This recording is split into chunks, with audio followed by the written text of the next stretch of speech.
Hey everyone, it's Jessica here with the Thermoweb design team. Today I'm going to be working in my 4x4 October daily album. You can see there it's a little 4x4 mini album. So I am working with some page protectors here. This one on the left has triangles and it's cut into 2 triangles. So I am going to be making a focal point for day 22 in my October daily album, and I'm using the Simple Stories Spooky Things collection, and I wanted to add some spooky bats to this, so I am grabbing some of my pixie tape here, taping these 2 triangles together on the back side so I can use a stencil here, as you can see, and I'm just going to place this down on my glass mat with my magnets and use some of this fuse foiling gel by Gina K and my big spatula here. It's called the Stencil Pal, which is so nice for things like this because you can get such a smooth application down your whole project, whether you're making a card or something small like this, and it just creates the perfect amount of stencil gel on there, and you can just get a very nice smooth application with it. I'm going to go ahead and set that aside to dry while I work on my numbers here. I'm going to make 22 because that's the day that I'm on for my photo today. And I just wanted to emboss it using some Versamark ink and some embossing powder. So I just stamped it using one of my Tim Holtz number stamps there, and then I am just heating it up with my embossing gun now to activate the powder that I placed on there. So all you have to do is just use that with Versamark ink, do your stamping with that, it is clear, and then just apply your powder and heat it up with your heat gun, and then you get this nice embossed effect.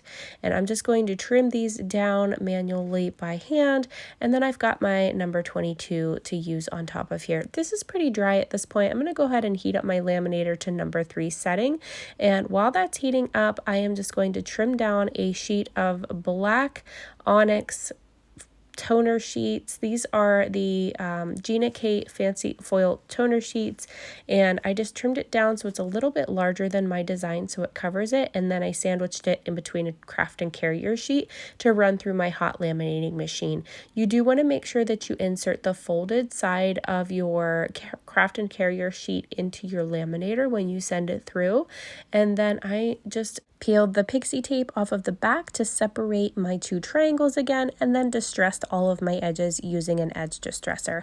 If you don't have an edge distresser, you can use your fingernails or the edge of your scissors as well. So I'm just going to finish that up. Go ahead and slide this down into my page protector so I know how that's going to look. And you can see the little bats now are covered in the black foil, which just really makes them pop, and they just kind of look a little bit puffy.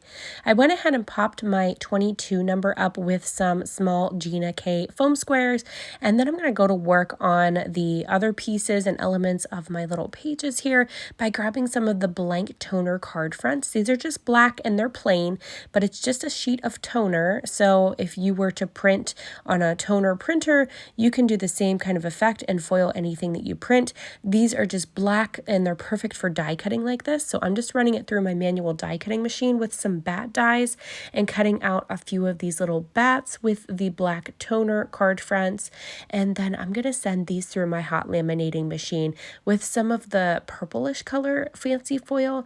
I just love this color. I think it's beautiful.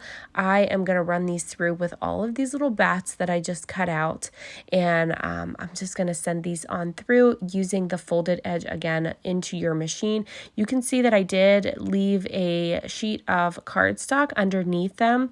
It just helps to keep them all in place so they're not shifting around as they're sending them through your laminating machine.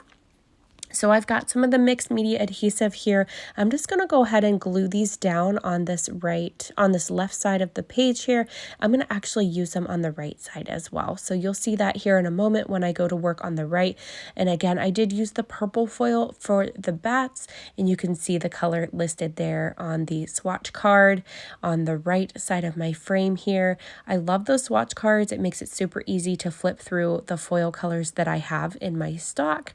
And I just keep them all together on a little ring binder, and it just, you can flip through them so easy. So I do love the swatch cards and I love using them. You can grab those from the shop if you want to, and they're super easy to foil them up real quick using some scraps that you have laying around, and then you have your little swatch cards. So I'm just going to finish embellishing this using that Simple Stories collection, and just use some of these little puffy stickers and use some of the stickers from the 12 by 12 cardstock sticker sheet, and then some of these die cuts as well. I'm going to just go ahead and flip through these dies, see what I want to use. I really like this little spider web, so I'm going to use that on the bottom left. I was kicking around using that flower. In the end, it does not make it onto my little cards here, but it's okay. I'm going to use it on something else. I do end up using a canvas flair by Scrappin Happy Studio in place of the flower, which you'll see me swap that out in a minute. Of course, I have to throw on one of my little favorite little spiders. Those are just from Hobby Lobby. I love those little guys. I'm quickly running out of them though, because I just use them so much and I just absolutely love them. But I think I actually grabbed another pack when I was there the last time. So I need to do some digging in my stash and see where I put those. But I should probably start with my Halloween bin. I have a giant Halloween bin here that I keep most of my Halloween supplies in, so I should probably do some digging in there before I look anywhere else. I've got some of the medium-sized glue dots here that I'm just using to adhere that canvas flare down on that right side of my page, and then just continuing embellishing and just using little foam squares. These are the 1/4 inch size by Gina K. That's the size that I'm using to pop up all of these smaller elements like my number 22 and this little strip of words here that just went perfectly on that number. And I just wanted to give it a little something there. So I added a few little stars as well on that side. Not worrying too much about the dimension in this book because it's kind of short. It's not a huge book. So I think I can use a little bit of dimension on my pages, but here's what the finished results look like. I absolutely love how this came together. I hope you guys enjoyed this process today and watching these cute 4x4 mini album pages come together with me.